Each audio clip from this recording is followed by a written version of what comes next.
And there's this moment where he turns to me and he's like, "Oh no, you don't know how to do this, do you?"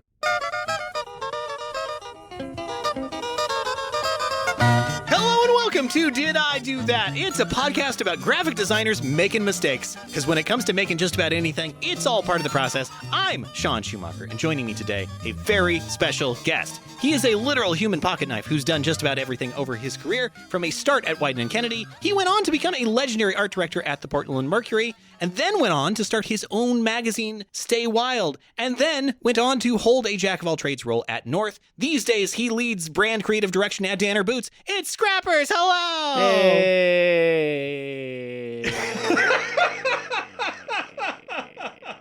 It's me and Sean. Yeah. And we're here to fill your headphones today. Yes. While you listen, maybe you're making something, you need to be distracted. It's us. We're here for you. We're definitely here to distract you from the work that you're probably intentionally trying to do. Maybe it's fill out a spreadsheet. Maybe you're just trying to fill up your headphones. Like you keep pouring water into them, thinking like these will fill, and then I will use them to grow plants out of my ears. Or maybe you're at the gym getting freaking ripped to the sound of our voices. and you're like...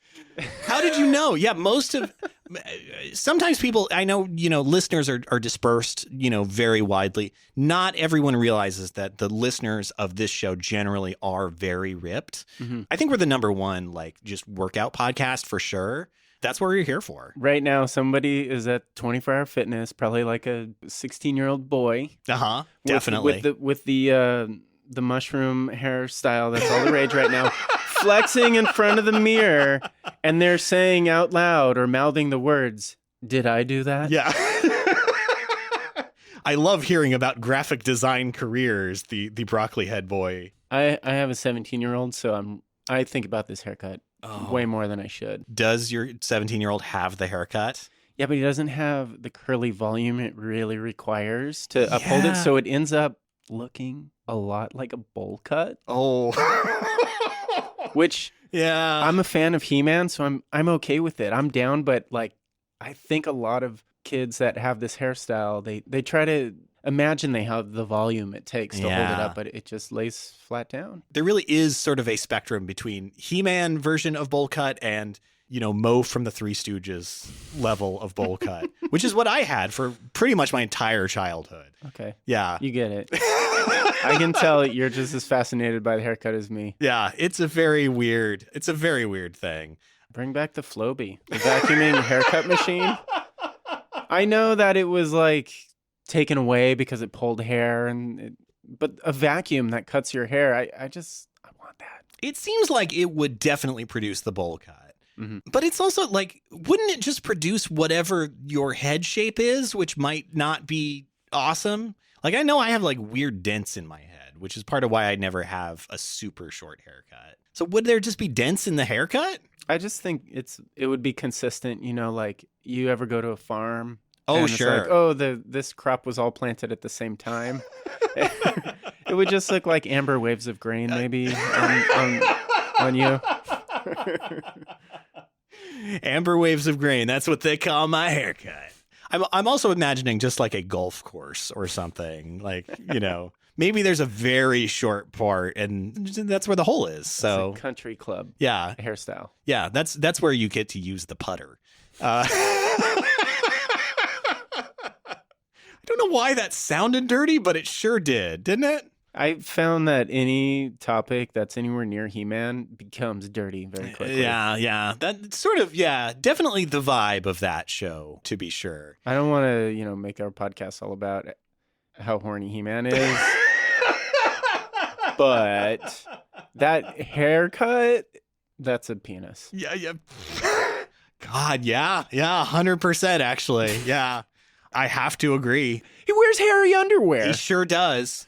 But the impact, the ripple effect of holding those figures as a child, I think it had a pretty big impact. Yeah. It's a fascinating thing to think of how how hard they were going at like very specific ideas of gender in the 80s with cartoons. He-Man went hard. Yeah. Like he had veins in his arms that were similar to other body parts. Well, you even think about, I was thinking about Thundercats and what a weird thing that is, where they are also doing the like human gender presentation thing, but they're cats. They're pretty sexual cats. Oh yeah. Are you a Thundercats ho? Like it's in the theme song.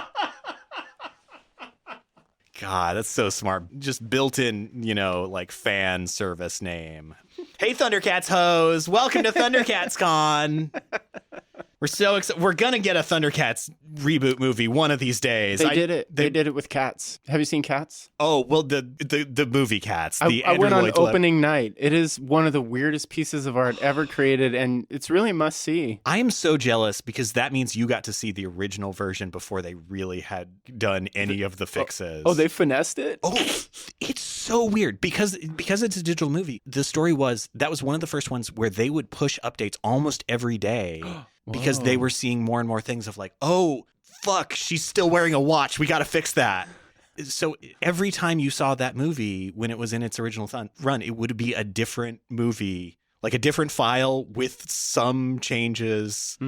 But yeah, that first one, I'm so jealous because I'm sure it'll never see the light of day again. I'm sure it just doesn't exist anymore. Yeah, and for good reason. But it's another one of those, who'd they make this for? Pieces of entertainment that's like so bizarre and has such a mix of directions. It's not for musical theater kids. No, it's not for people who like the musical Cats, which is a weird.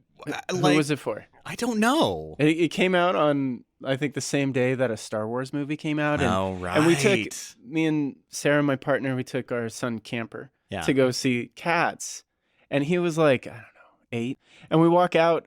And we're all scratching our heads like, can you believe that? And we look down the hallway and there's other kids his age getting out of Star Wars and they have like lightsabers. They're having so much fun. And I'm like, oh no, we're raising an art weirdo.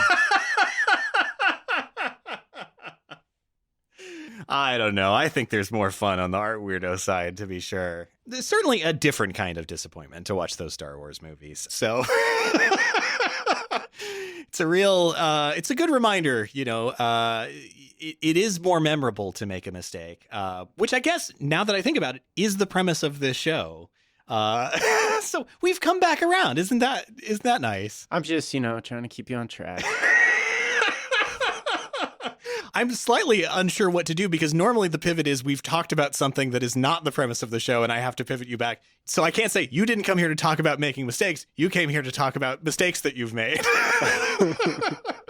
Yeah, I mean, I love mistakes. It's true. Yeah. So maybe we should just get right into it. You were born on Vancouver Island. That's true. In Canada. You eventually moved to Burbank. How long did you grow up on Vancouver Island? Let's see. My dad was a mechanic and my mom worked at the auto parts store. And so they met and they fell in love, right? It's a classic love story. Yeah. My parents moved up there. They bought some property and they built a log cabin and started a family. Wow. But it didn't work out. Oh. And my mom took the baby, which was me, to Burbank, to Southern California, where she had grown up and had 10 brothers and sisters. So I had a big family there, and I grew up in Burbank. But the whole time I had a pretty big chip on my shoulder because I thought I belonged in the Pacific Northwest. I was going to say, I do think you spend a lot of time outdoors in the woods. It seems like that was at least a very formative thing, from day one, this is where I need to be. But really, I grew up spending a lot of time on my skateboard, skating on sidewalks, climbing around the LA River, exploring Griffith Park, jumping over rattlesnakes. Being chased by Terminators, I assume. Exactly. Yeah. And on the lot at Disney Studios where my mom worked. Oh, wow, really? So I grew up in the entertainment industry. That's wild. Like anyone who just kind of grew up in that area, that's like the industry. But really, inside, I identified with the logging industry. Yeah. Like I dreamed someday of hanging out with guys who really wore those red suspenders. Yeah. That were missing fingers. Had an axe over their and shoulder. I knew these people, right? Like we stayed in touch. Like my very first friend, Renee McDonald, she still lives right off of Vancouver Island on an even smaller island, and we're like brother and sister that never actually grew up in the same house or anything. Huh. So there's still a real strong connection to Canada. I think it might be the only place where sane people live.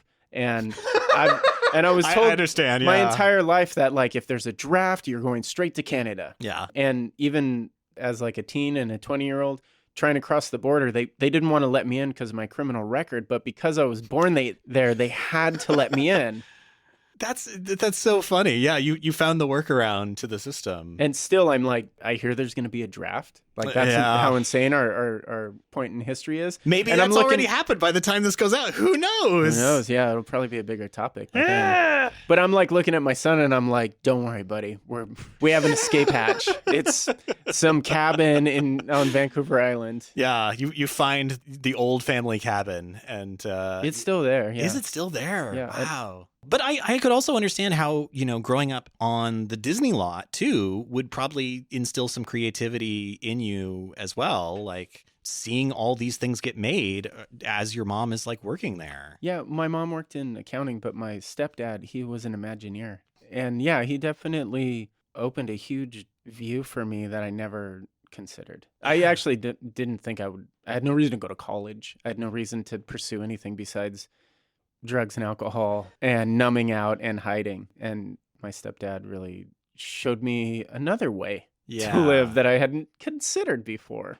When does that start to stick? Like, are you doing creative stuff at all during your teenage years? I know you worked a bunch of kind of strange jobs, but yeah, were you taking any art classes or anything like that? Yeah, in high school I did black and white photography and it was cool, but I think I always wanted like a fun job, a cool job. And like I was looking for work and I was reading the newspaper. I think it was called like the Nickel Ads. And, oh, sure. And there was a job listing for character. And at the LA Zoo, I was like, dude, I want to be a character at the zoo. I don't know what that means. Yeah, but what does that mean? I feel like a character. Let's go check this out. And I went there. I had no idea what the job was actually until they showed me the purple dinosaur costume that I'd be wearing.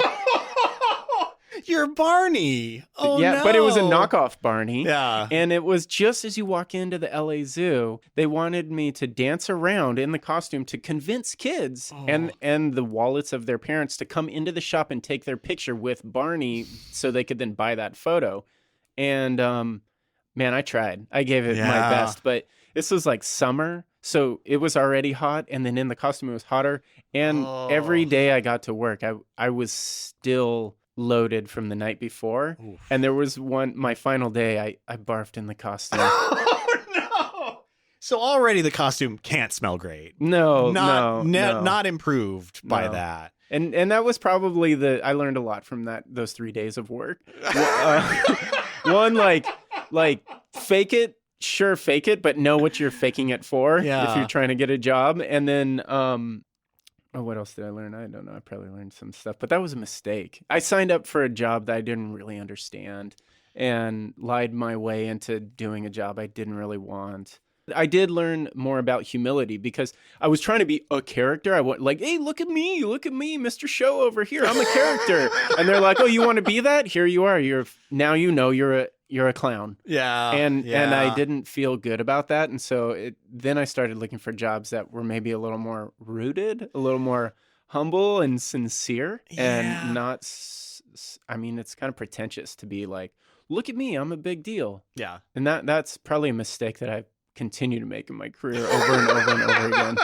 I also feel like those kinds of jobs are so strange in that I feel like the people who come up with those characters don't realize that like probably 60% of kids are terrified of them and need a lot of prep before they encounter them. Like everybody now I feel like is aware of like, oh, here's the kid in our family who has the picture of them sitting on Santa's lap as they're screaming, just like like they're being murdered or something. Yeah, it's twisted. It's messed up. Yeah. We shouldn't ask kids to sit on strangers' laps. No, that's not good at all. Especially if they're dressed up like something that's a cartoon or they see as like a peer and it's clearly not. It's an adult. Yeah, this is messed up. What if it's explicitly just an old man with a beard? Mm-hmm. He's magical, I guess. No one's quite sure. Yeah, there's no, in those days, there was no concept of consent.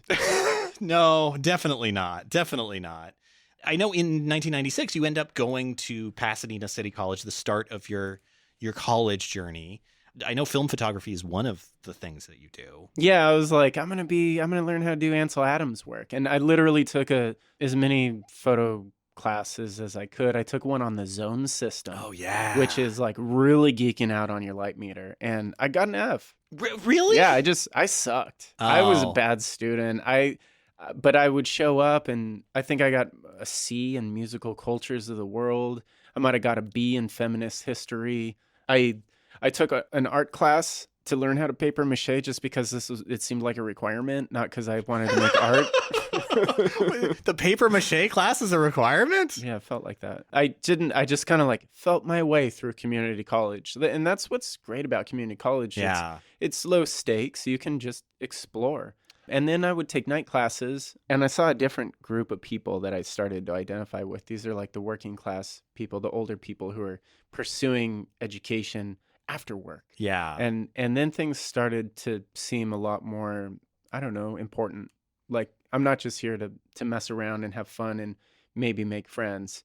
People are here like getting way out of their comfort zone. Yeah. People are here really trying to like elevate themselves. And I'm just showing up like bumming cigarettes. Yeah, not ideal. But I could also see how that would be such an important experience in terms of focusing, because to see, like, generally you do not come back to college unless you know exactly what you want to do and want to, chase that down. Whereas, so many folks that get pushed into college at like 18 just because it's something you have to do, I guess, it can be a struggle because who knows what they want their life to be at 18. I certainly didn't. Yeah, what was if you had a dream degree you could have made at 18, God. what would it have been? Oh, I went through so many different majors because I started in journalism and I hated journalism so immediately that I dropped out a week into the program.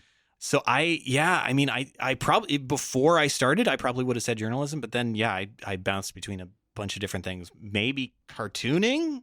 I don't know. That's like as a social practice, or like, what do you mean cartooning? I think cartooning as in making cartoons for newspapers. I didn't really have a very advanced idea of what that was or how money worked in it.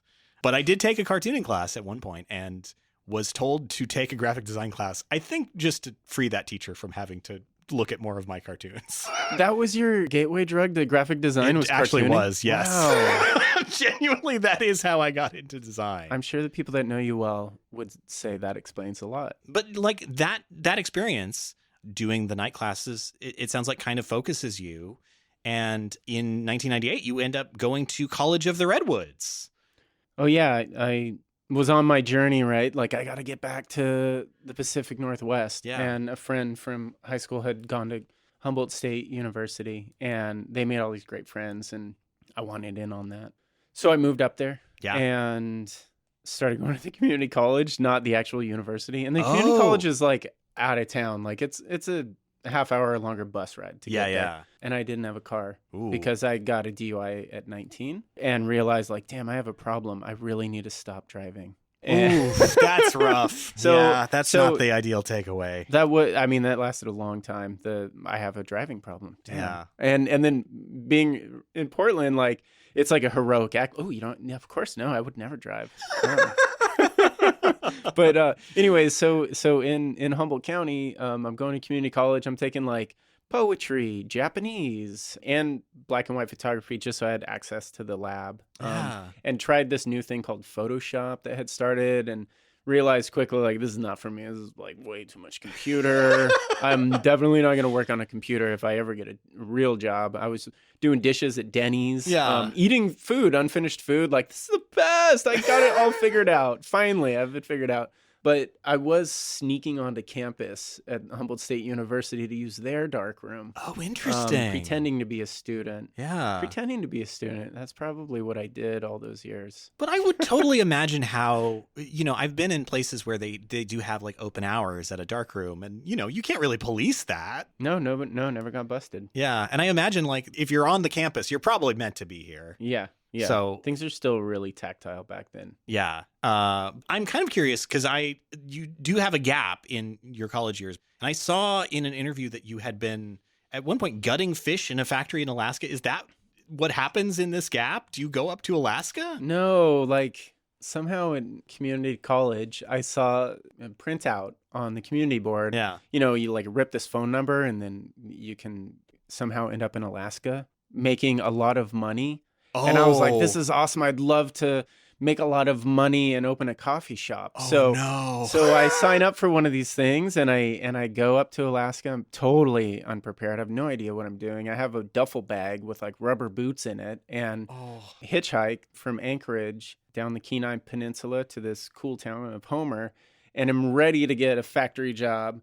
And the salmon were late running that year.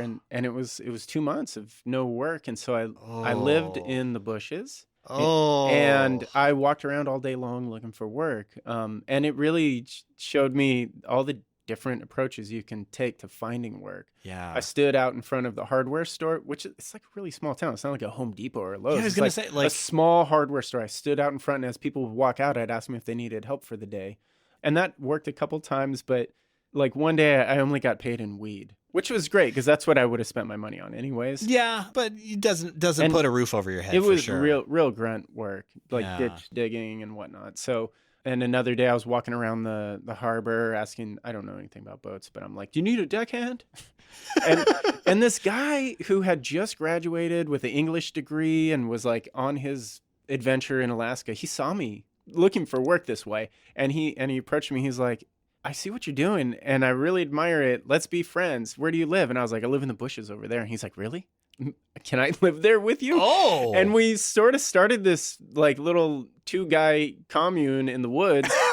And like I brought my rubber boots and he actually brought a giant dictionary, like those huge dictionaries. Why? Because he got an English degree. Oh, and sure. every day he'd learn a new word and we'd go over this together. And we just kind of had this weird academic moment in the bushes where it was all about learning and looking for work. That almost feels like a more College of the Redwoods type experience than what you actually got at College of the Redwoods. Like you're literally in trees learning things. I learned a lot. I learned so much about plants. I learned so much about living with less, being Sure. really resourceful, what plants to not wipe your butt with. Yeah. So much. I didn't know what stingy nettle was. I learned what that was. Then the salmon came along and I eventually got a job at the fish factory. And the first day, you know, they gather all these, like, I had dreadlocks. Other people had dreadlocks. It was a different time. Yeah. And this room full of like dirty hippies at this fish factory. And they're like, okay, well, we have a lot of different jobs. The worst job, who wants to volunteer for the worst job? And, you know, I wanted to make like a good impression with everybody. I wanted to make friends. So I volunteered to gut the fish on the conveyor belt. But the thing about making money in the fish factory is it's all about that overtime. So I pulled the guts out of fish, out of salmon for 15 to 20 hours a day, just nonstop. Oh my God. And So you're sleeping like 4 hours a night, basically. yeah, you're going back to your tent, climbing into your sleeping bag Yeah. and sleeping on like rocks. And then going back and working and you wear rain gear, like yellow rubber rain gear, not because it's raining in the factory, but because there's so much blood and fish goo. Oh my God. Wow. That's not great. That's not great. Yeah, I did it. I think I can't remember if I did it for 3 weeks or 3 days. It was probably 3 weeks. And I made enough money to book a flight home and go straight to college and never work in a factory again. I could see how that would be actually pretty important to to free yourself up. But like also, yeah, time is not going to flow normally at all in that environment. Like No. sleep is so important to passage of time. And Alaska in the summer, the sun doesn't go down. It more like dips behind the Right. hills for like 3 hours and then comes right back up. And so, yeah, it was a really great experience. And it really cultivated my relationship with insanity. Yeah.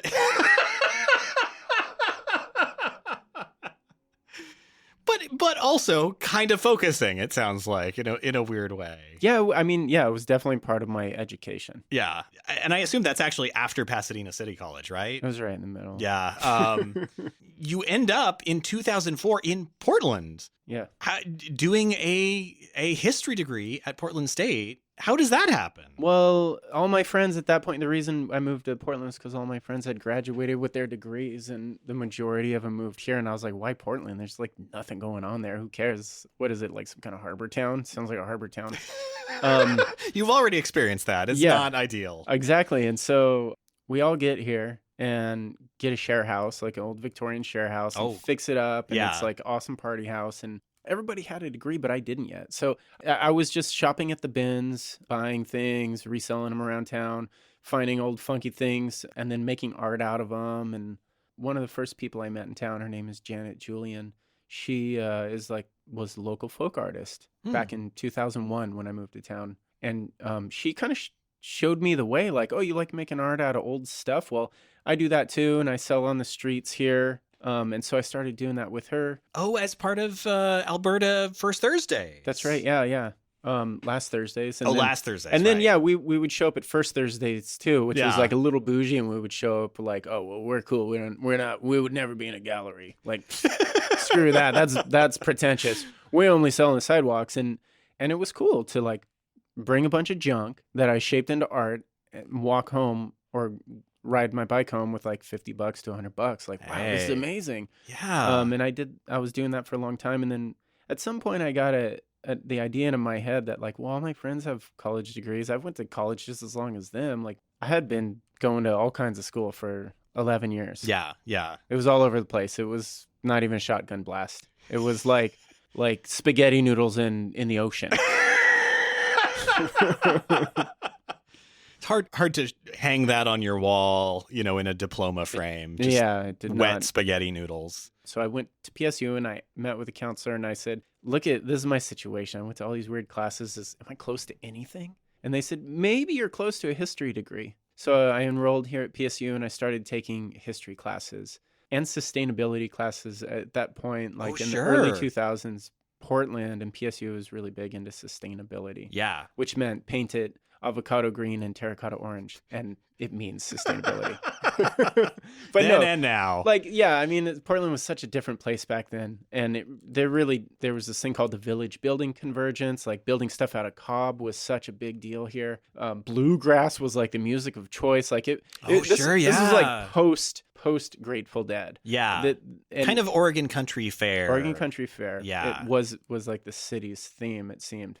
So I was into that type of crossroads, history and sustainability. And I had to take some kind of art class here too. But the graphic design department as it is today didn't look anything like this at all. It was like a ghost town. It was definitely a very different landscape. But also thinking about, you had that experience with Photoshop where you're like, I don't really want to do computer stuff. I like creativity, but more tactile is how you want to go. I could totally see also how that would feel like, this is not a good fit. Mm-hmm. But you are like making art and you're making money from making art. Yeah. I mean, yeah. Yeah. Sure. Yeah, technically, for sure. Yeah, like a $5 painting, that was money. Still. I also was making a lot of zines. I learned that in doing my reports for like history reports, I could make a zine and turn that in and that counted. So I made a zine on logging the old way. I did a zine about like bullfighting and colonial Latin America. That sounds pretty rad, actually. A zine about feminist history. Like it back then, that was a way it was a new way to tell a story. And I started making a zine called the Old Growth Journal, and it was all about Pacific Northwest art, music, and culture. And so there'd be like no computer. So I'm like hand typing stuff. I'm at Kinko's using the copy machine, glue stick everywhere, just laying this thing out by hand, photocopying junk I saw from some old like sheet music, interviewing artists and musicians. And I loved doing that. I loved this idea of bringing different people together. Yeah. And telling the story of this place. So I made a couple issues of this zine called Old Growth. And, you make a thing, you're like, well, now where do I take it? And so I started going to all the bookstores in the Pacific Northwest, from towns like Anacortes, Olympia, Vancouver, the big city. I imagine Reading Frenzy here in town too. That's correct. Yeah, Chloe at Reading Frenzy Yeah. was a huge support around anyone making a zine at that point. Yeah, like the real anchor of the zine scene here. And right next to Reading Frenzy was this coffee shop called Half and Half, and they were so kind. They asked me to make a sandwich board, and I was like, absolutely, yeah, I would love to. What a huge honor. And they're like, what? How much will it cost? I'm like, no, but don't even worry about it. Let's just do a trade. Let's just do like sandwiches for life.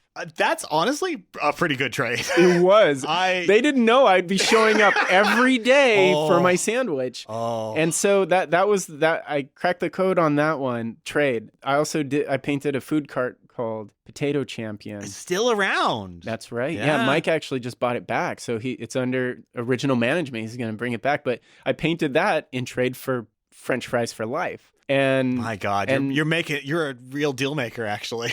Well, it wasn't like a hard sale. They're just like, I mean, sure, how many French fries can this guy eat? really, really underestimating things terribly. No, it worked out really good. But yeah, so Half and Half ended up kind of being like my second living room. I would go there and I would doodle and I would read, and somebody would take my zine that I left there. I'd bring a new one and talk story with people that happened to be in there. It was one of those places where you could turn to whoever you're sitting next to and say, like, how's your sandwich? And just have like a strange conversation that starts, and people are just down to talk there. There weren't laptops everywhere the way that they are now. And anyways, I'm at this coffee shop and I turned to this guy one day and I asked him how his sandwich was, and we started talking and he asked me my name. I'm like, oh no, he said his name was Jelly. And I was like, okay, Mr. Jelly, that's your real name, Mr. Jelly. And so I shoot back to him all sarcastically with like this baby name my mom used to call me. Well, I'm Scrappers. This is a superhero origin story that's happening right now. And then he's like, oh, you're the guy that made this art. Because I had art on the wall at the time. Because I would put art up in coffee shops if they would let me during the winter months, because it was too rainy to sell on the sidewalks. And I was like, oh yeah, I did. Yeah, you like this? And then we started talking, and then he invited me to this experimental school that he was doing, and it was like had something to do with advertising. And I was like, well, this doesn't sound like it's for me. Like, all I know about advertising is that it's evil, so why the heck would I be interested in what you do, Mr. Jelly? Yeah. But then he gave me this book that the first year of the school had made, and on the cover it said WK12. I didn't know what that meant. It had two old men standing back to back. I didn't know what that meant. But the contents of the book were a bunch of different types of people working together to make it looked like just art, but it was using this ad agency's resources to do good work for good clients, typically nonprofits or things that had no access to resources for ads. And it became clear that like, oh, wait, advertising is an art platform. Yeah. It's a way to do education. Yes. Like you can Robin Hood the tools of advertising. You can sneak in there and do good work for good clients and like get away with it. Yeah. That's what they're doing. Okay, I'll give it a shot. And so I went and I didn't know it at the time. I thought Jelly was just doing this weird thing, but hundreds of people who went to school for advertising, who had careers already, were applying for this around the planet. And somehow, like, he just invited this dork from a coffee shop with absolutely no experience, no understanding of this world at all, into the building. And I made the cut. I made one of the final 12 that were invited, and had an insane experience that I was totally unprepared for. And I don't even know how to talk about White and Kennedy. Yeah. I mean, but also, like, that is so interesting to think about. In a way, you're kind of his perfect candidate, like someone who is not going to look at a problem the way that someone who, say, has majored in advertising does. Like, that's an incredible advantage that you had. I was given a huge advantage by Jelly. Yeah. He took such a huge risk. He Kool-Aid man through a freaking wall and showed me like, dude, you're not stuck. Yeah. You're not there's a whole world of possibilities here. Yeah. Take my hand, drink the Kool-Aid. And I did. I did. I was like, this is crazy. Let's go. Yeah. And yeah, like I worked with Dan and Dave. I worked with Dan White and David Kennedy. Like I had really intimate working experiences with them because of Jelly welcoming me into this world. And I didn't understand at the time how special it was. And I didn't understand what a huge impact it was having on me and how I would be able to take such sweetness in a place where you would expect, people being cutthroat for their career's sake and screwing each other over to get a leg up. And that was going on too. But at the heart of it, Dan Wyden and David Kennedy were just two sweeties that had somehow survived the advertising industry to maintain this innocence that they had and give opportunities to people who also had it. And that's like, there's not a day that goes by where I'm not trying to share that kind of sweetness and pass that kind of encouragement along to others. So yeah, I don't even know how to talk about it because the place Wyden Kennedy, it probably means different things to different people. But for me, it was like this totally sweet experimental art commune. Yeah. Like I lived there. A lot of growth happened there, and a lot of like bad growth happened there too. I could understand that. I mean, it's everything, especially in this era, I've heard described as like you do kind of have to live the life, probably not to the same degree that you were when you were in the fish factory, but like in a way you are creatively trying to like empty out everything in yourself and like put that into the project. And that's an incredibly special thing for those projects and those people that you get to work with. Like, was there, especially coming out of, not the same context that maybe some of the other folks in the program had, do you remember some of those early projects? Like, were there, some learning curves that you had to navigate? Yeah. Like we can all understand the concept of like, kill your ego and the work comes first, but to actually do that, I had no concept of. And I think I was the worst fucking partner for most of my teammates. Like, really? Yeah, I was so in the way. I was just in the way, trying to get my fucking name on everything. And God, like we made this mural. This is Fail Harder. We did push pins. Famously. We stayed up all night, like through the night, pushing push pins. That was my project, and I fucking ruined it by trying to make it all about myself at first. Jelly's like, I want some mural ideas. And I was like, I got you, bro. I'm a local artist. I paint murals all the time. Like, I got you. That's me. That's my ego. I got this. And so I come to him with a bunch of ideas, and he's like, I want 100 ideas. It was like a Friday. I want 100 ideas by Monday. I was like, 100 ideas by Monday? Oh, yeah. And I, at that point, became a human middle finger.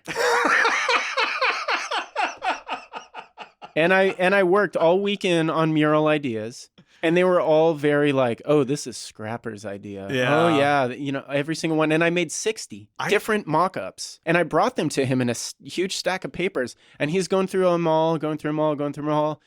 While he's assessing them, he's also counting them. And when he found that it wasn't 100, he was just like, you're useless to me. And I didn't realize part of the lesson there was like, he made a request and I didn't need it. And also, all my ideas sucked because they were all rooted in like, and then my signature will go over here. Yeah. And then it became like a group project. Like, well, here's 60 ideas from Scrappers. Anybody else have any ideas? And one of my teammates he just doodled on a Post-it note a T-Rex, like the worst drawn T-Rex.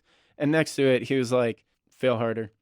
And he put it up. And this was Jim Lasser. Jelly looked at that and Jelly's like, there's something there. And I looked at Jelly and I was like, I hate you. And then Jelly, he was like, okay, maybe it's the words. Yeah. And then he looked over at Mike Giepert and he was like, you're really good at typography. Can you do something with this? And then he looked over at Joel. I forget Joel's last name. Sorry, Joel, if you ever listen to this. Sorry, but Joel. I love you, man. I really respect you because you're like, yeah, but what if we did it in push pins? And I was like, push pins? What the What are you talking? Mural? Yeah, like that is so stupid. Like push pins, like clear push pins, so it looks all like blingy. Like, dude, come on, this is bad taste. That'll never be an iconic part of this building. I'm not gonna help you guys. I'm not even gonna help you guys. And then they started on it, and I was like, oh man, that looks so fun. Oh, it's an all night situation. Oh man. And then we all 12 of us, even though people had different skill sets, like project manager was project managing, we all just got over ourselves and whatever our titles were. And we just stayed up all night, just like working together. Like I wore a hat, and in the brim of my hat were a specific type of pushpin called trimmies. We would have to trim the rim of them so they'd fit and plug real specific small holes. Oh my God. And so people are pulling trimmies out of my hat while I'm pushing them in over here. And we like invented a special tool for pushing them in because there were just an insane amount. And then we started making up rules. Like one of the main rules in this club or this experiment or this cult was you cannot sleep with anyone in the building. That's probably a good idea. So yeah. the rule was if anybody ever does, they have to put a red pushpin in this mural. And eventually, years later, maybe a year later, there was a red pushpin in there. So. In fact, that rule is so funny that when we made a portfolio at the end of this year, the title was "People I Couldn't Sleep With," and we made our portfolio book was all portraits of people that worked at White and Kennedy because it was the 25th year anniversary. People came from all the other offices. Right. And so we set up a photo booth with Chris Hornbecker, and he took portraits of everyone. And then our portfolio book was just portraits of people we couldn't sleep with. And at the end of this, I'm like, cool, great. Now I'm going to go get a job with this book. So you see, I'm respectful. Look at the title. I mean, look, some of these people are super hot. I didn't even sleep with them. I'm sure I could have, but I didn't. But really, a lot of people don't know this. That book, which you'll find around on a lot of art directors' bookshelves still, especially the old school ones. Oh, yeah. Those pages, they're like double folded. You cut those pages open, and in between the portraits is the work that we did that year. And it's all kinds of stuff from magazine layouts to... I don't know, just all kinds of ads for like Planned Parenthood and stuff. It was a crazy experience. It was such a good experience. I got to learn so much about other people. Yeah. And I learned all about how much I was getting in the way of doing good work. I mean, that's a huge lesson to take away. Like, yeah, you really can't do this solo. Where the real idea is, it's going to be, all of you working together, taking little parts and pieces and taking on roles. Mm-hmm. I can see how that is so important. I also love just the idea of like, let's center the book on the people. And if you want to find the work, you can find it, but you kind of have to destroy the book to do it a little bit. Totally. Yeah, that was David Neville's idea. And again, like this is one of the lessons I had to learn. I was like, dude, that was the stupidest idea. How does that even help us? What does that do for us at all? But Jelly was like, that's it. That's the one. I was like, you guys are insane. You guys are so stupid. Like, we're supposed to be getting jobs. What are we doing? Yeah, what I had to learn was like, it's not about that. No. It's not about that at all. I understand, though, like coming from the, sort of scrappiness that you'd been at, like, yeah, it probably did feel like, yeah, you had to get any piece of land that you could cling to. Mm-hmm. But I mean, you do ultimately end up working at Wyden after you graduate. Yeah. I was, of the 12 of us, 5 of us were invited. And when I was told, I like basically burst into tears because I was like, why not me? But because I was so jealous because I fucking love these people so much. All 12 of them, I love them so much and wanted to spend the rest of my life making things with them. I felt like we were set up to like carry the torch that Dan and Dave had originally lit. Like we were the spirit, the creative spirit of the building. And Jelly really set us up to carry the values. Don't just do the fucking work. Carry the values. Like keep the culture intact.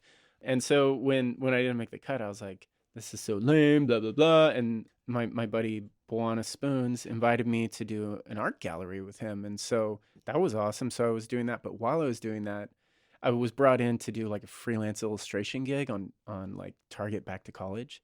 And I did. And I made myself very comfortable. So comfortable that I saw an open office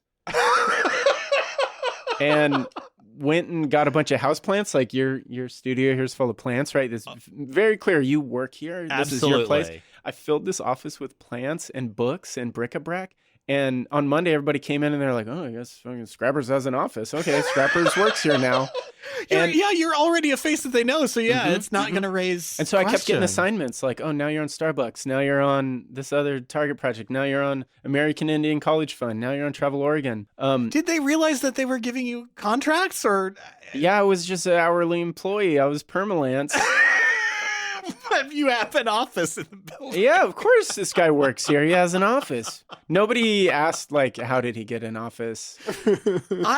In a way, that's the perfect way in, though. Yeah, I just kind of snuck in and hid out behind bushes. And I was clocking long hours. I was doing, like, insanely long hours. But mostly I was drinking and having bad ideas. And then over time, I started to have good ideas and started to learn that it's not about me, it's about the team and what we need, and the project and what the goals are, and started doing really rewarding work for the American Indian College Fund. So that was working directly with David Kennedy because he was the creative director, the executive creative director, and he had been retired at that time.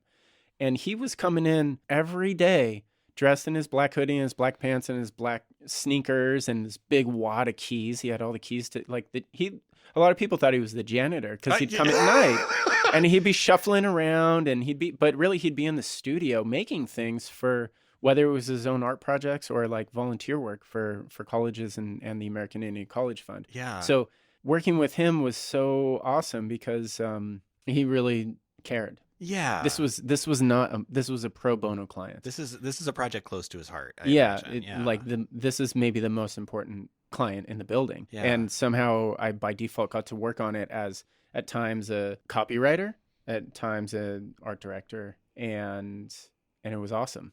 I also got to work on Travel Oregon, which was Dan Wyden's pet project. Like that was his passion project. So I got to work closely with both of those guys and all the other legendary creatives that worked on those projects. I learned so much about being useful to your team, being encouraging, and I was doing really good work, I thought. And at that time, my son was born, or about to be born. And so I met with Susan Hoffman, who had recently become the executive creative director after Jelly was whatever they took his cool job away and they gave it to someone else. Yeah. I don't think I'll ever get over that. But funnily enough, we just had Jelly on the show. And that's he so talked cool. about it a bunch. Yeah. Awesome. Okay. All right. Well, he can probably tell the truth where I'm just going to piece together the story I have in my head. Anyway, so I have this meeting with Susan Hoffman and I'm like, I've been here for a long time. Here's all the work I've been doing. Really excited. And I'm about to have a kid. So I'm hoping I can get health insurance and go full time. And she's like, that's really interesting. You don't want to. That's really interesting. Yeah, she fired me right there. Oh my God. It was like she didn't know who I was or that I had been there. It was like We've had a report of a squatter on one of the floors. Exactly. I walked out of that meeting expecting health insurance, but crying and packing up. And David Kennedy's like, hey, so the work you just did, we're going to show it at the gala, the American Indian College Fund gala, and you got to get a tuxedo. You really got to get a tuxedo. I got a tuxedo. Let's get you a tuxedo. And I was like, I can't go. Like, I can't get a tuxedo. I need a job. And he's like, whatever. You don't need a job. You need a tuxedo. You need to come to this gala. And I was just like, so I didn't go. I should have gone. I regret it every day. I should have gone. That would have been the baller thing to do. But instead, I got real lost in the self-pity and went job hunting everywhere and could not find a job anywhere. This is like recession time. And somehow I caught wind that the Portland Mercury was looking for an art director.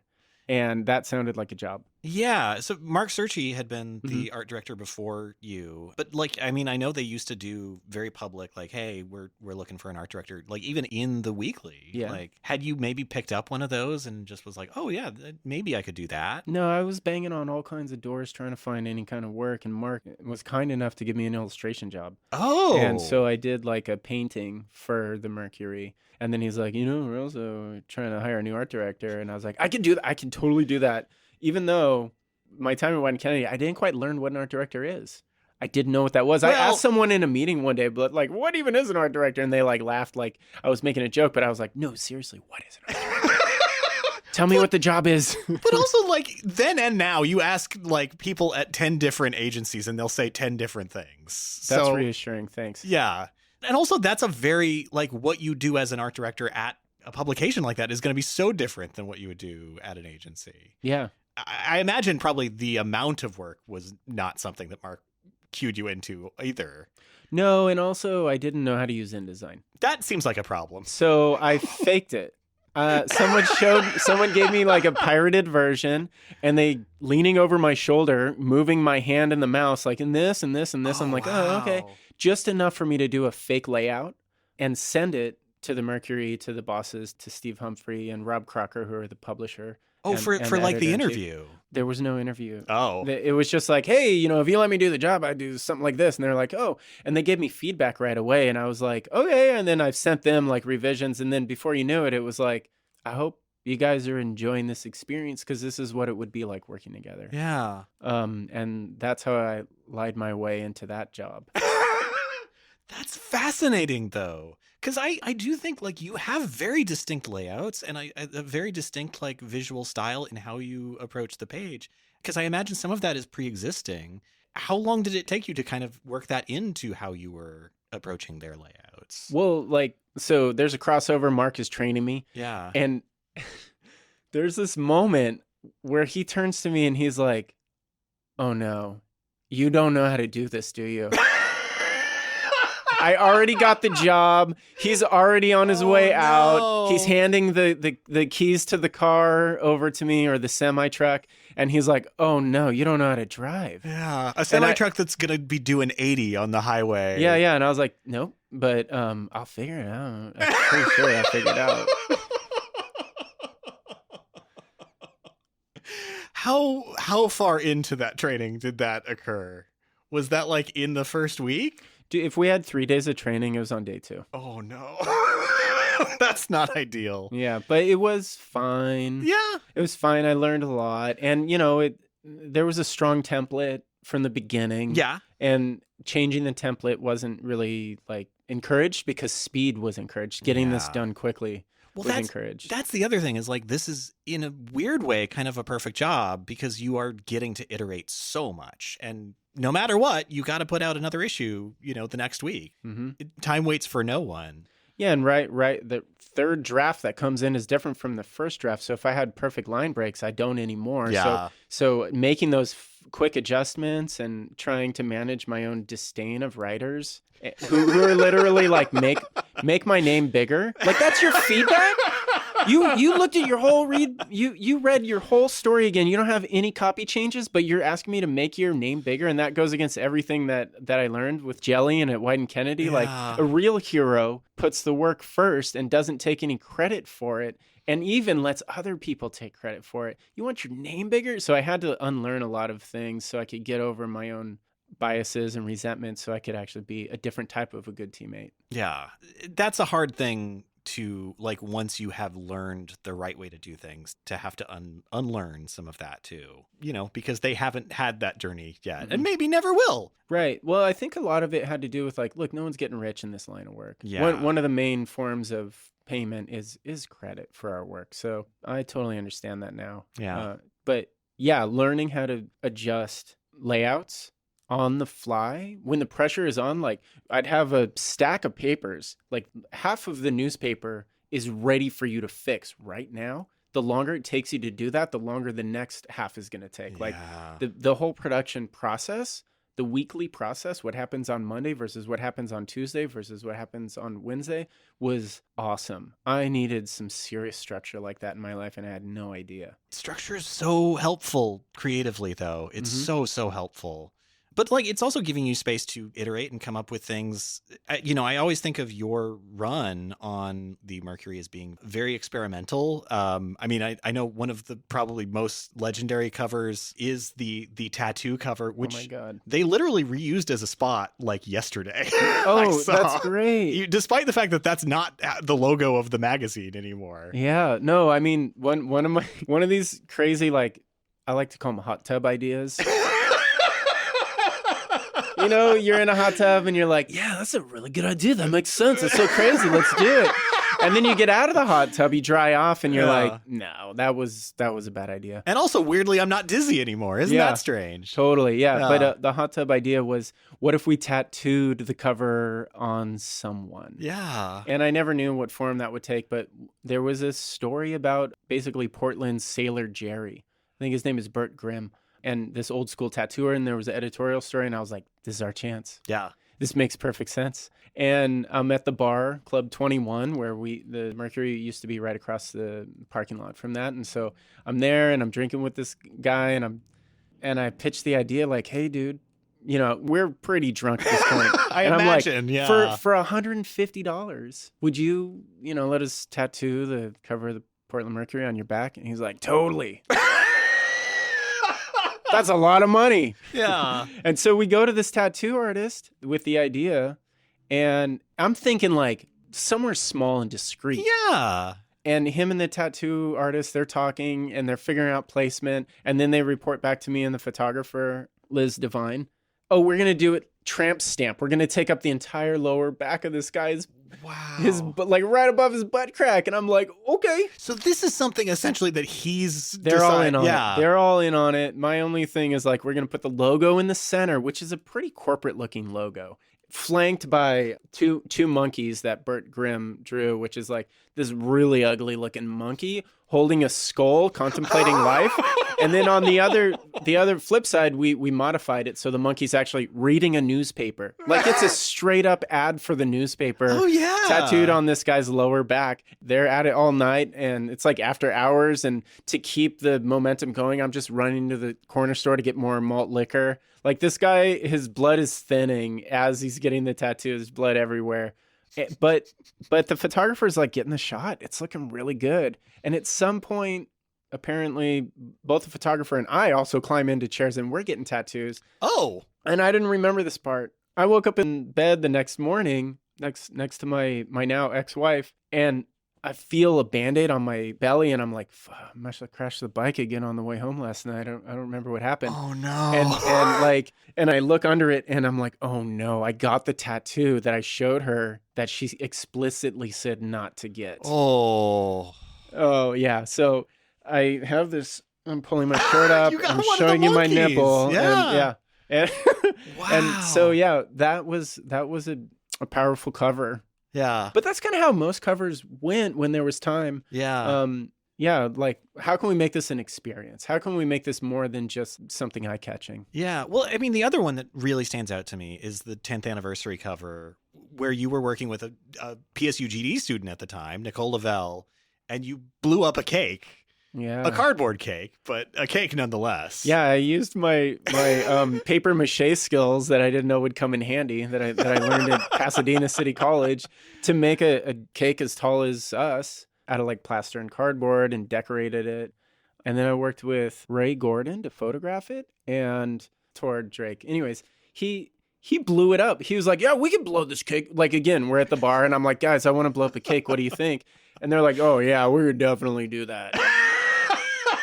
And he fills it basically with welding gas. Oh. And then goes to ignite it. So it's like a pop, but it's not lighting. It's getting sketchier. We're in the woods. We're in Scappoose and in the woods, just some random dirt road. Yeah. And it's not lighting. And then it lights and pop. And Ray's down. He's got his camera. He's wearing a motorcycle helmet. He's wearing a leather jacket wrapped in a blue tarp. And it blew. And he's like, damn it, I missed it. And so it was our only chance. The cake is totally ruined now. But Ray is such a good team planner that this little guy behind him with a tripod with no protective gear is like, I got it. So he brought a second shooter, Alan Dragulin, and Alan got it. And from that day on, I was like, hey, Alan, what are you doing? You want to shoot something? And Alan's been like a lifelong collaborator ever since, because he just quietly gets the shot. Oh yeah, but 100%. Like, and there are multiple shots of it too. It is like the way it's presented on the cover. It's frames essentially of what feels like a video of this cake. Well, yeah, we made a GIF. Yes, I was trying to make GIFs out of all of them at the time, but this was early like there were blogs. Yeah, like the Mercury was famous for Blog Town. I don't even think kids understand what a blog is anymore. Definitely no. It sounds like a treat, right? Like a ho-ho or a Twinkie. I will say the word blog doesn't have, like you talk about like the musicality of language. It does have the word blah in it. So I could understand how maybe if you don't know what that is, it sounds just intensely unenticing. Yeah. Sort of the way podcast sounds to most people also. What does podcast sound like to you? It sounds, I mean, I would say now that the technology of the iPod is long behind us, my first association is with Pod People, the movie, which is not a great thing to necessarily be calling to mind. And then Cast, a word that means nothing to anyone. Sort of sounds like broadcast, but also that's not a thing that anyone's thinking of anymore either. Mm-hmm. So I understand, listeners, why you have trouble finding this show. I don't blame you. But yeah, that is a huge part of how the Mercury is getting out there. It's got this print edition and it's got this web edition. Mm-hmm. And that's definitely the era that I'm reading it from Las Vegas and trying to get to know this city. And, without that blog, who knows? Maybe I would have ended up in one of the other cities that I applied to schools for. The thing about the blog was the commenters fucking ran this town. Yeah. The commenters were famous. Like, if the Mercury would have like a party and then like, oh no, that guy's here, be really nice to him. Because if you don't, he will destroy you on Blogtown. Like a restaurant critic? Yeah, like a restaurant critic. Wow. It was rough. We had celebrity commenters. And who sometimes became guest writers too, because they were so good at being bitter. Yeah. They were so good at burns. The sickest burns. There's definitely a prickliness, especially to that time, of Mercury writing that I could see how that would fit into. It was an extremely creative place. Yeah. Because we didn't have financial resources. We really could do whatever we want to an extent, but the extent was pretty far. Like we would never do this nowadays. Not in this cultural economy would we do this, but like, man, there were a lot of nipples on the cover. There were definitely a couple dicks, and there were definitely some vaginas and butts, and there was a lot of just like brutal creativity at that cultural moment in art history. The mid 2000s, there was this thing called Flickr, and there was no censorship, and it was almost like, how far can you go? Yeah. Great, now that's good art. That's not where we are anymore for good reason, but at that time, we were just like pushing the limit. And we would dial it back. We definitely would dial it back. But because like we got a $25 budget, it was like, well, how can we make up for this? Well, let's just make sure everybody knows they have total creative freedom. Yeah. And it made for some really intriguing stuff. It made for like really good conversations, right? Yeah. Oh, absolutely. And I mean, in a way too, like thinking about your early days in Portland. Yeah, that is totally the same mindset of like, yeah, let's just get it done and at little to no cost. So there is an opportunity that sort of comes up for you in 2011. Do you remember anything about Awesome at Hurley's closed parentheses, open parentheses space in Costa Mesa? Yeah. So my buddy, Buwana Spoons, he got invited by Scott Pat, the creative director at Hurley, to do an art show. And Buwana, I don't think he'd ever describe himself this way, but he's super community and family oriented. So he gets this big opportunity to do a solo show, and his concept is, I'll invite my friends. Yeah. So he invited his close friend Martin Ontiveros, Skinner, and me to go do this show.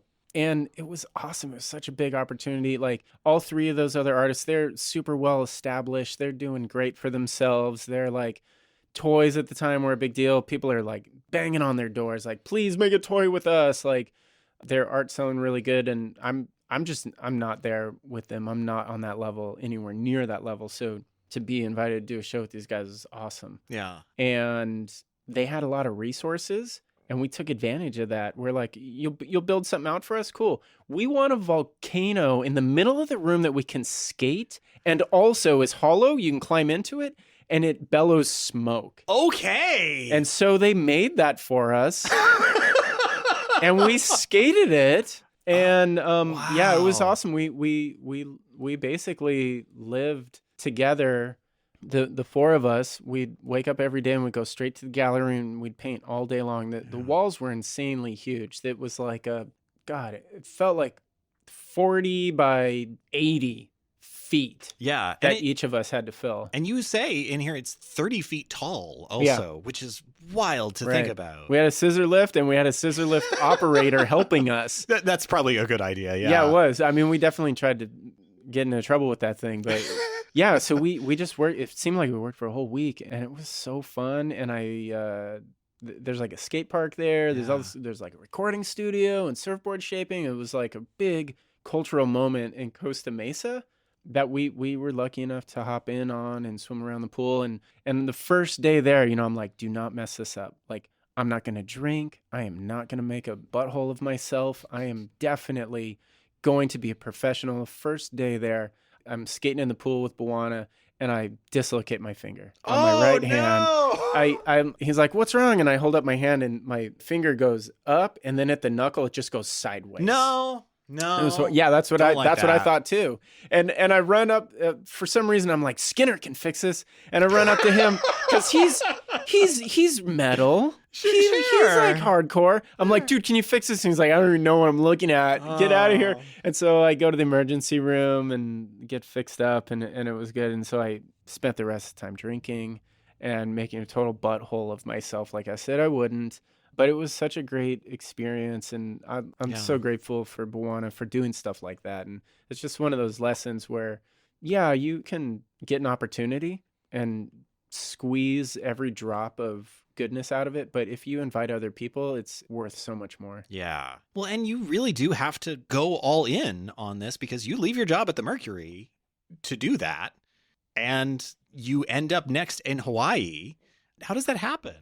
Yeah, I mean, while I was at the Mercury, we started winning all these awards for cover design. Yeah. Like against national award ceremonies for like all the secret society of alt Mercury, alt weekly publications. And I didn't know this was even like a thing. And so everyone submits, and like we won first place cover design against the Village Voice, like all the real alt weeklies. And it started me thinking like, wait, so I could do this in other places. There's other places where this job exists. Oh. And so I started calling all the places I'd like to live. Yeah. And one of those places was Maui.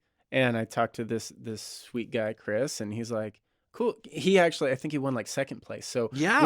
we're connecting on that. And he's like, I'm going to take a vacation. Would you fill in for me while I'm gone? And I was like, sure, man. And so I took vacation to go work there and do his job. And I learned that as scrappy as I am, I would need to be even scrappier because there wasn't like a low budget. There was no budget. And so I had this cover concept where all the different stories are like washing up on the shore. Yes. And so I scrounged on this vacation time. You found it. I found all this scrap plywood, like termites eat all kinds of wood there. So this was some old scrap termite wood. And I painted the different icons. Like there's a money symbol, a gun symbol, someone locked in prison, like a jet exhaust coming out, death exhaust. And I cut all these shapes out and painted them with like paint I've got at the secondhand hardware store, and threw them all out on the beach, took a photo real quick. And this was the cover, and they liked it. And they're like, wow, this guy can do something for nothing.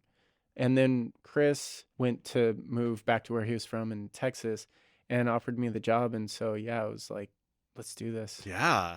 And so my 2-year-old and my ex-wife took the leap of faith, and we went there and we made life happen from scratch. We didn't move there with furniture or anything. Oh, wow. Our furniture were like boxes. Yeah. We used cinder blocks, like whatever we could find, and working with like scrap wood and driftwood and things like that started to become a very real building material. Like, you can have a driftwood fort in the house. But yeah, working in Maui was so eye-opening because although this newspaper might have been handy for visitors, it was a locals newspaper. Yeah. And so the people I'm interacting with, I got like a fast track to the heart of real culture, which is pretty diverse and complicated and has a lot of pain and a lot of working class strength. Yeah. And so to get fast tracked right to that, to skip all the tourism industry and go straight to like, wait, somebody is here making a traditional kaloloi, like they're growing taro in this land that they don't own, but technically this is their land. Yeah. And they're being kicked off of it for doing it, and we're doing a story about it. And like, I don't know, that was the type of work. Like I would walk away with a camera full of pictures that I'd be laying out, but like I'd be crying because he was crying, and like just it's such a inherently sincere culture, the real culture there, not the marketed culture. And there's I don't know, it's just like, God, so moving. Yeah. And so the friends I made there were really there. They weren't just passing through. They were really there. And so I was fortunate to really get to know the reality of the situation. Yeah.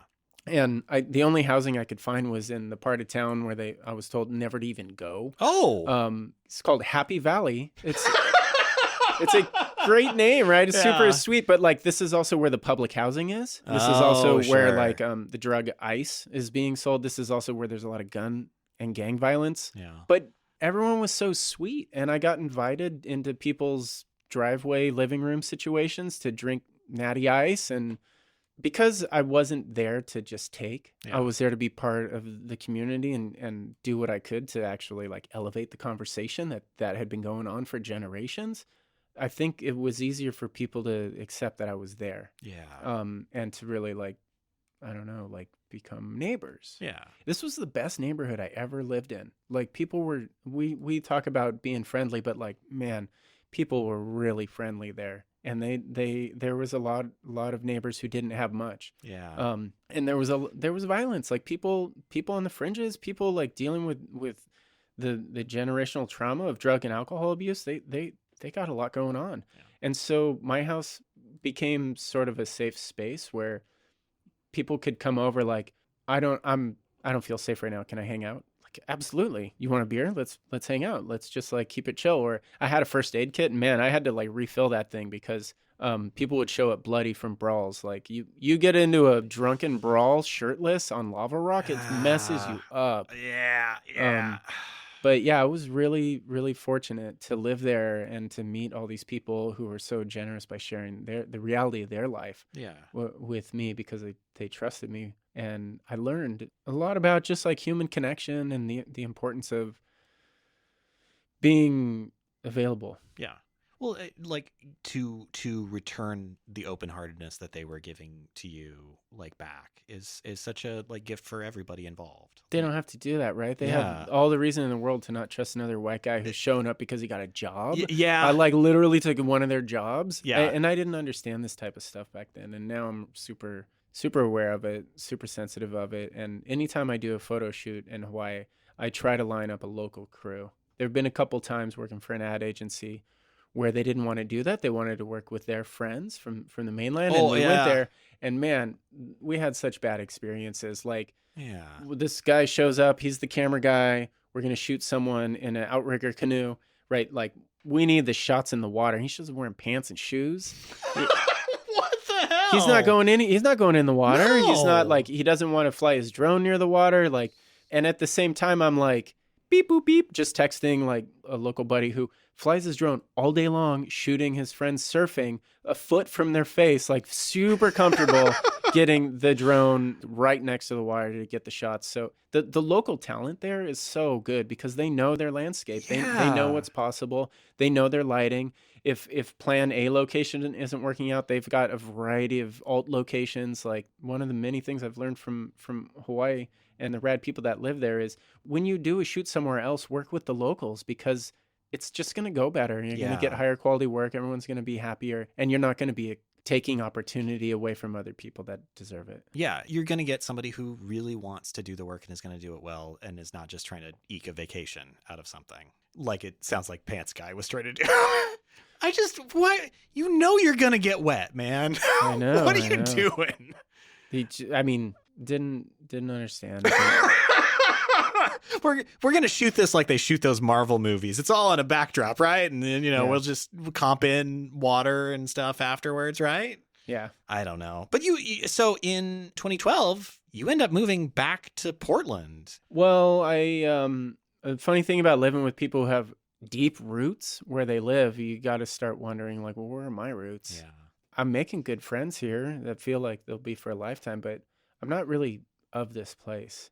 Where's my culture? Yeah. And it really was Portland. And so the job opened back up at the Portland Mercury, and I applied, and they're like, they got back to me like, are you kidding me? Like, you just quit. Like, why? Yeah, there had been one art director in between you and you again. Yeah, it was like a year, if that. And but so they made me work really hard to get that job back. And when I did, I made it clear to myself and them that like, I'm not going to blow this. This is my opportunity to really make a difference. And so I came back with a whole new approach, a whole new excitement around design. And we redesigned the Mercury to be even more effective at communicating clearly and being fun, but also being like high quality. Yeah. And we did that. And I couldn't have done that though without the help from PSU graphic designers that were kind enough to sign up and be interns. I started an internship program there so I could show them what I had learned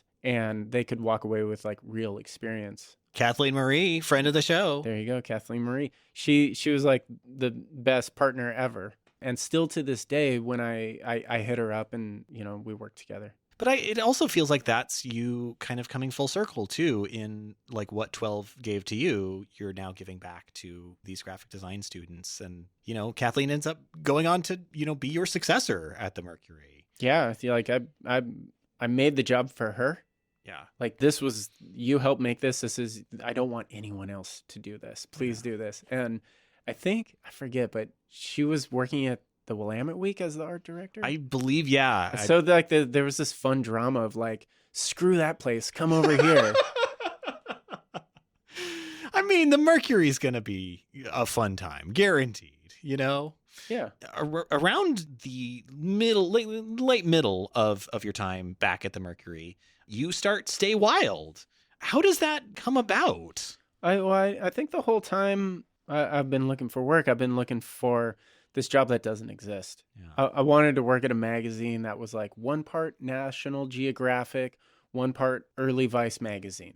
These two things, they do exist. Like the people that are into the outdoors are also pretty urban. Yeah. And I saw a lot of stories existing on photographers' portfolio sites. Like there'd be commercial work and it'd be like the stuff they shot for brands. And then it'd be like personal side projects.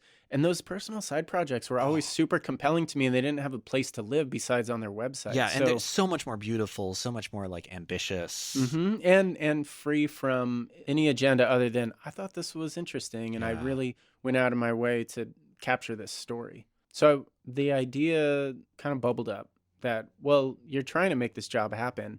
It doesn't exist. So maybe you can ask around and see if people want to pool their resources and make this idea happen.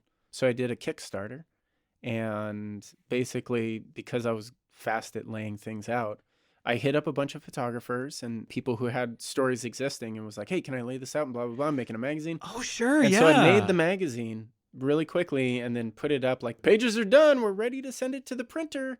I just need a little bit of money. Yeah. And people pitched in that money and I made the first printed copy and then I had a real thing and I'd go around banging on brands' doors from like some sandal company or some swimwear company or I thought, oh man, I'm going to tap all those resources at Wyden County. I'm going to get so much advertising money. It's going to be easy.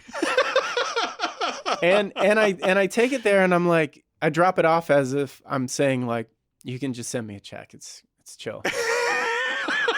Kind of you're back in your office day, essentially. Like I felt like I had him cornered. Like you have to pay for this, right? Yeah.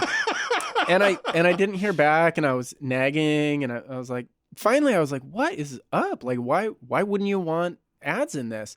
And they're like, oh, page 37 or whatever page. And I was like, what's that? Oh, the full page photo of bloody testicles that have been cut off of a wild boar that are hanging from the tree. Like, what's the problem with that? There's this story in there about like boar hunting. And yeah, I thought that was a really compelling image. And that, I guess, is the exact reason they would never run an ad with the magazine. I understand their thinking, but I also understand your thinking of like, yeah, this is a compelling story. And that is like a really important visual to tell that kind of story. Yeah. It's like one of those things where, yeah, the creative and the money mechanisms maybe don't quite line up. Mm-hmm. But like Kickstarter essentially gives you this way to kind of get around that a little bit. I know I somewhere in this terrible mess of an office have one of those early issues of Stay Wild because I would always encounter it when I lived in a neighborhood where I had to go to a cleaners, and so they would always have issues out, and I would be like, oh wow, this is great. Yeah. I mean, I delivered all of those. Oh, and really? and if they were in towns I couldn't get to, I'd mail them for free. And this was like, one of the learnings from the Portland Mercury, like you want people to see it, you got to get it to them. But yeah, the mistake I made by putting those bloody testicles on a full page of like a large format magazine was I need to learn how to work with the advertisers better. Learning how to make content that was in line with other brands was something that I kind of learned on the fly. Yeah. It was a long, all of Stay Wild magazine, for as radical as the storytelling was, there was this other thing happening where it was learning how to collaborate with different brands and their priorities. Yeah. So like how, they have limited funding too. For them to invest in something, it really needs to pay off. And I started off thinking there's just going to be money laying around on the table. I'm going to grab it and I'm going to make some cool art stuff.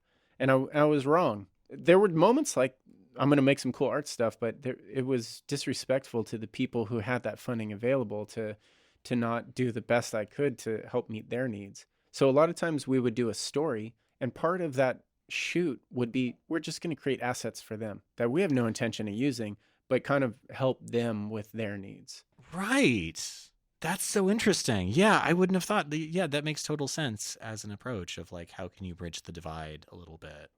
I was also thinking about, like, in a strange way, I think the other possible solution is something that hadn't yet emerged, which is like this idea of like, well, what if this is a fully art magazine that costs like $30 and doesn't have advertisers like, Catnip, Broccoli. I'm naming all magazines that are from one publisher. But like, yeah, in a way, I think that's kind of the other facet of the idea. But it's like, yeah, that didn't exist yet. That was not a thing that you could go pick up. Yeah, and plus, my brain is real small, and my point of reference was like a free alt weekly. Okay, Yeah. I'm gonna do that. But it's generous though, too. Yeah, and it also is a lot. It's easier sell. Like, it's free. Yeah, you might as well flick through it. You also talk about during this time, this is kind of the period where you end up getting sober. Yeah, I start this magazine called Stay Wild, and I think this is going to keep me wild. My theory is like, the harder I party, the wilder I am, win. And this magazine is only going to help with that. And yeah, the first issue, like, the release parties were so wild. The one in Vancouver, BC, was at like a surfboard shaping studio, and it was so much fun, but there was crowd surfing in a low ceiling place with like a live band, and people were pulling the light fixtures out of the ceiling. Oh no. And I go to get, like, the party was so hardcore that I end up having a problem that I thought I had solved. I drove. I drank and I drove, and I got away with it. And this is not something I did since getting a DUI at the age of 19. I got away with it that night, and then a couple nights later, I did not get away with it. I was in like Boise, Idaho, driving to this trade show called OR, where I was going to release the second issue of the magazine. This was a big deal. This was going to be the big break. This is where I make all the connections that make this thing work. Yeah. And I just cannot help but get extremely drunk. Yeah. On the way there, and completely black out, and wake up to a police officer asking me to say the ABCs. And I'm like, A, B, C, and I can't remember anything else. And there's lights, and I'm driving. And so I got arrested that night, and that was the fifth night I had been arrested. 4 of my arrests were strictly alcohol-related, partying too hard or having too much fun. That's how I would have looked at it at the time. I was just having too much fun. Like, you don't like to have fun? That's fine. I like to have a lot of fun. I like to have so much fun that I'm actually super dangerous to people. And from that point on, I started going to AA. And at first it was like, this is just a thing to do. Maybe just like, show me what I need to do. Show me what I need to do to get out of trouble. I had a huge amount of trouble that I had to solve. Yeah. And yeah, so working AA, I got a sponsor. I was doing the steps. And I also had a debt to society to pay. this is my second DUI, and both times I did as much community service as I could in lieu of paying as much money as I could. I didn't ever hire a lawyer or anything. I would just work with the public defender and speak to the judge directly myself, and pleaded guilty and was like, this is the truth. This is what's up. And so I had something like, my original DUI, I had 300 hours of community service to do. Wow. And I did it with the Forestry Service, hiking, picking up trash for 3 hours, issuing fire permits, doing whatever the Forest Service wanted, I did. And it was really good experience. This time, though, it was just picking up trash on the roadside in St. Helens, which is 35 miles from Portland. But I wasn't allowed to drive anymore. So every morning I'd wake up at 4, I'd put on work boots, Danner work boots, Carhartt pants. And then I'd get on my 10-speed, my old Peugeot, and I'd ride 35 miles in the dark. Oh my God. To get to to the jail. Yeah. And then I'd spend the day picking up trash. And occasionally I'd get on my phone to try to keep my job at the Portland Mercury, to try to do Stay Wild magazine and hire people, and like, I felt like such a loser, but really I was winning. Actually, I was starting to develop real character and take responsibility, get humbled, and begin to learn what it's like to have a relationship with a power greater than myself. And it was like, it's the best thing going on in my life probably now. I just went to AA this morning. I go all the time, and I didn't just work the steps once. I continuously rework all 12 steps. I sponsor other guys. I help other people get sober, and they help me get sober in return. And each day is an exercise in that. And had I not made all these mistakes, I probably wouldn't be so into this. But I'm way into this. It's like my favorite freaking thing. And it has such a good effect. If I don't go, if I'm not like working a program, I'm such a butthole. I'm not good to work with. I'm like playing games and stuff. I'm not honest. I'm not humble. I'm not trying to help others. I don't have faith in anything beyond what I can get for myself. I'm a bad man without this program. And so I got sober at that point. And then it raised the big question, well, then what does Stay Wild mean if I'm not partying? What does it mean? And I came to realize that to be sober is actually way more wild than this other stuff, because the way I was using drugs and alcohol, I was actually domesticated. Yeah. I was numbing myself out. I wasn't feeling my feelings. I was behaving sporadically and had no interest in why I was behaving the way I was. Now that I'm free from that, I'm realizing like, oh wait, this is more natural. This is more truly wild. Yeah. Like as you were describing that, I was thinking of the parallels of like the scrappers that was out on the street just trying to hustle and get art sold. And then Jelly kind of helping you see like, oh, to think of teams and communities and towards a greater goal that is bigger than any one person. Like that is the better way to look at the world. Like in a way, it's kind of that lesson on a much bigger scale. Totally. Yeah. It's not about me, but when I'm on a team, when I'm looking at, the greater purpose, like, dude, we're alive today. That's a crazy miracle, but like, we're not gonna be alive forever. Yeah. What do we want to do in this time? I was lost for most of my life thinking what I need to do is make a name for myself. What I need to do is get some freaking recognition for stuff I didn't do. What I need is to be championed for the bare minimum. But what I found just by accident here and there is glimpses and clues and straight up good examples like Jelly contributing to the life that's here right now. Yeah. Helping others. That's actually the best thing I could be doing with my life. And being a dad is like just that juice concentrate 100% helping others. Yeah. It's being a dad is like the coolest freaking thing. And if anyone has been a dad, then they probably know what I'm talking about. I mean, it's a special thing. It's so around the middle of your time at Stay Wild, you end up leaving the Mercury and you move over to North. I mean, this is your first like agency job really since Wyden. Totally. And I imagine it's probably also a little easier to balance Stay Wild versus the weekly schedule of a dude. No, you have no idea. It was insane. Like I'm like hanging out with meth heads all day long who just got out of jail that morning. We're picking up trash, and I get a call and I had to quit my job at the Mercury because I couldn't do both my community service and the Mercury. Right. So I left the Sure. Mercury so I could pursue my passion of picking up trash on the roadside or paying my debt to society. Yeah.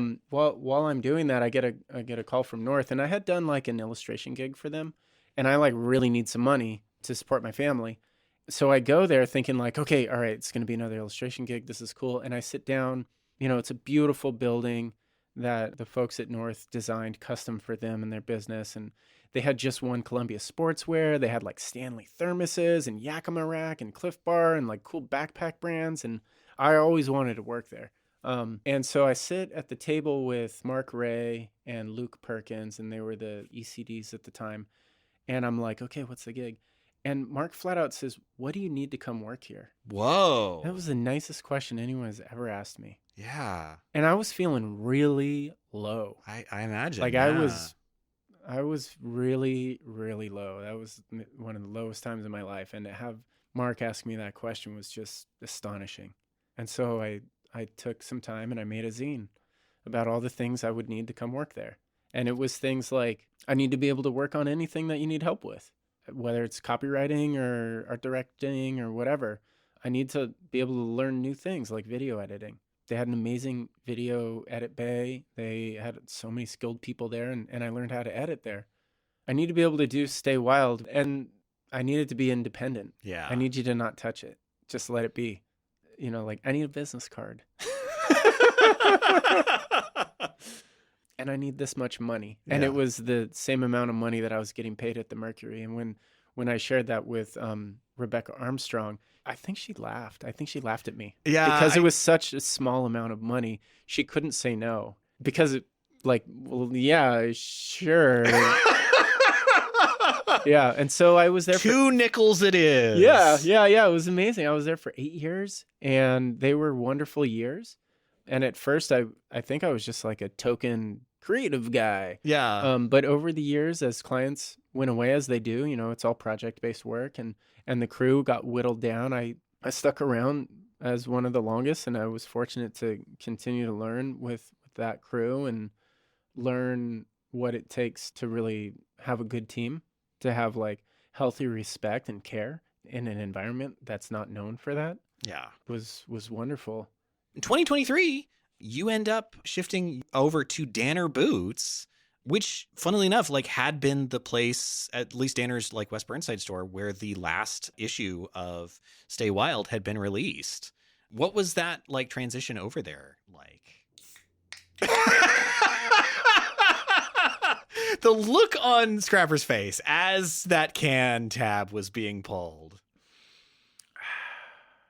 It was such a crazy, miraculous experience to have. One chapter end, one chapter begin, just kind of seamlessly. Like, I can't take credit for it. It was so perfect. Like, so I'm at this failing ad agency. The ship had been sinking for a long time, and I'm watching my buddies like quit or get laid off, and I'm like, well, my feet aren't wet yet, so I'm gonna stick around. The fire hasn't reached my floor yet. Yeah, exactly. And I did an art show at Stumptown on Belmont, which is one of the first art shows I ever had in that location, which recently closed. But I had this art show, and it was basically a love letter to the neighborhood. I made pieces all about the neighborhood, the different icons. Like there's this ugly statue, so I made a testament to it. Made miniature versions of the signs in the neighborhood and different characters. And at that coffee shop show, I was trying so hard to get another job because the agency seemed to be getting smaller and smaller. And I was like, I don't know, like I don't want to be a creative director because that's like the kiss of death. Once you're a creative director, you're no longer allowed to make the stuff. Yeah. And then you're priced out. You're no longer hireable. You're too expensive. Like it's the worst move I could make in my career. But I'm tired of working on concepts that then get taken away from me and changed in ways that don't make any sense and then get killed ultimately. In order to have a concept and see it through, I was talking to someone at this art show and at this coffee shop, like what job helps you see a project through and maintain the integrity of it and the creative direction. Oh, crap. And so I looked on LinkedIn for a creative director job, and there was this one at Danner, and I was like, all right. I threw my name in the hat. Yeah, which sounds like perfect in so many ways for you too. Yeah, it was. I didn't even realize how perfect it would be. And I got an interview somehow and met with these people that I just really hit it off with. And I made them gifts for their time. I got these tiny boxes and stuffed them with moss I scraped off from my roof and had knives made. And on the blade, it said Danner's catchphrase, "Go there." But I put on like one side of it was a Leatherman. On one side, it said something like, "I'd like to go there with you." So they each got a knife, and I think that left a good impression because they gave me this job that I was wildly unqualified for. I didn't know how to do exactly what they needed, but the plus side was they hadn't had a creative director before, so there was no precedent set. And so when I came in with this wild idea of like, let's all sit together, let's all show each other the work that we're doing in progress so we can make adjustments as we go along, that hadn't been done before. So now it's pretty normalized. That's part of our system. Yeah. Well, and that seems like a so much more egalitarian way to do creative direction too, is like, let's see where the good ideas are and like share them. Yeah, it's just like that fail harder moment where the school that Jelly made, it was all about let's get it up on the reason we use clear push pins is because at the time, every concept was printed out and push pinned up on the wall. You are getting it out, and we're going to be objective. We're going to improve this together. It's not about heads down, covering your work, and only presenting it when it's perfect. Yeah. Because that's super frustrating. Yeah. Nobody else is in on the process. They might have priorities that your precious project doesn't meet, and you're setting yourself up for a painful situation for both you, the creative, and the person above you or next to you that has a real need that needs to be fulfilled. So bypassing that pain by taking small doses of the pain along the way. You can't avoid it. So no, it's a much more palatable, You can't. But like, yeah, you can also see things like there might be obvious things that you're missing just because like your head is down in the project. And that's a great way to like, hey, let's get some ideas in here. And what are some other ways that we can like expand this? Totally. And another crazy thing that's happened with my time at Danner was right when I started, I broke up with my partner and was completely heartbroken, but turned it into the work of like learning how did I become a person that she couldn't live with. I was going to a lot of therapy and reading a lot of books and videos, learning why does she call me a narcissist? You know, like what does that even mean? Like, first of all, F you, but really, I guess what does that mean? Oh man, she's got a point. Yeah, there are some traits that I relate to, and God, I am being totally selfish in this, that, and the other way, and just being open to all kinds of therapy. Like I was going to a somatic therapist. Like I was getting vibrating crystals on me. I was like getting aromatherapy, acupuncture, all this stuff. And then also so much traditional talk therapy. Yeah. So I'm like trying to save this relationship. At the time, didn't exist. She'd moved on. She was in another healthy relationship. And I was like, I guess I got to learn how to date, but I'm all in on learning about relationships, but I'm not in the relationship I want to be in. So I have nowhere to put all these learnings other than my workplace. Yeah. So I'm looking at people that if I have a resentment against someone, I'm like, they must need help. How can I help them?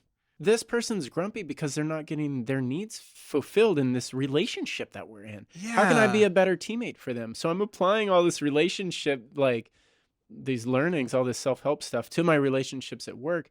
And it's making me a lot more effective at being a creative director. It's making me a lot more effective communicator, more effective at relationships, and ultimately like making work in the end that everyone is satisfied with. You know, that is trying to meet people where they are and find ways to elevate them and help them grow creatively. Like, I think that is, I mean, talk about an ideal workplace. Like, that sounds amazing.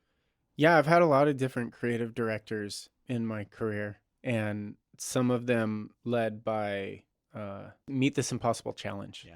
Or nice try, I'm just going to do it myself now. I'm going to work all weekend and make your idea that doesn't work. And it's just that doesn't work for me. I had this other creative director, Jed Alger, who was really nurturing. He'd look at my stuff and show me what worked. Oh, this is beautiful. Why don't you build this out? He used positive encouragement, which is maybe it's changed, but at the time that I worked in advertising, that was rare and weird and wimpy, and like, how are you going to get any work done unless it's really hard and mean and edgy? So I liked his approach. It worked for me. I did really good work under Jed Alger, and so I'm trying to, emulate him. And oddly, one of my first projects at Danner was an ad that had this voice actor in it, and I recognized the voice, and it was Jed Alger. Wow. So I'm like in a recording studio with him. I'm all like starstruck, like, dude, you have no idea how important you are to me. Like, you have no idea how much kindness you shared with me that I'm like just trying to share with others. And here you are being the voice of the brand that I work for now. It's so beautiful. Like, this is way above me. I'm not making this happen. This is just like an absolute gift of Portland creative community. Yeah. Working together. The universe aligning for this incredible moment. Yeah. That's really beautiful. Scrappers, where can people find you if they want to find more about you? Go to my website, humanpocketknife.com. Or look me up on social media, just at Scrappers. Well, thank you so much for being here. It's been a real fun time. And also, hey, thank you to all of you out there for listening. If this is your first time here, be sure to subscribe wherever it is that you found the show, or visit dididothat.design to find out where you can. If you got a moment, please rate, review, and share this show, since it helps me in an underwear gnomes kind of way, where listeners equal profit with some question marks in between. What are the question marks? If you know, please write in and tell me. I would love to get to profit at some point. This has been Did I Do That? I'm Sean Schumacher. And as we always say at the close of every episode, I didn't pay my parking meter, so I do need to go. Oh, no. That's what I was saying. Okay, bye. Good night. Good day. Good morning.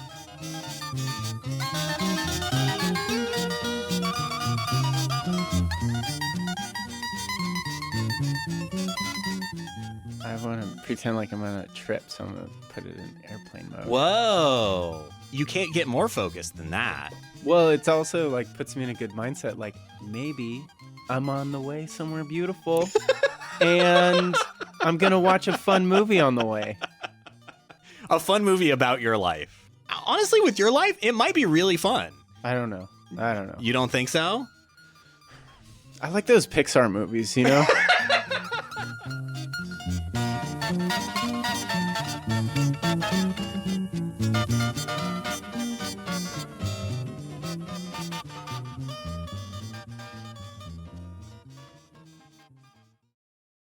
Okay. Leaving a marker. Now we do the breathing exercise. Get nice and calm.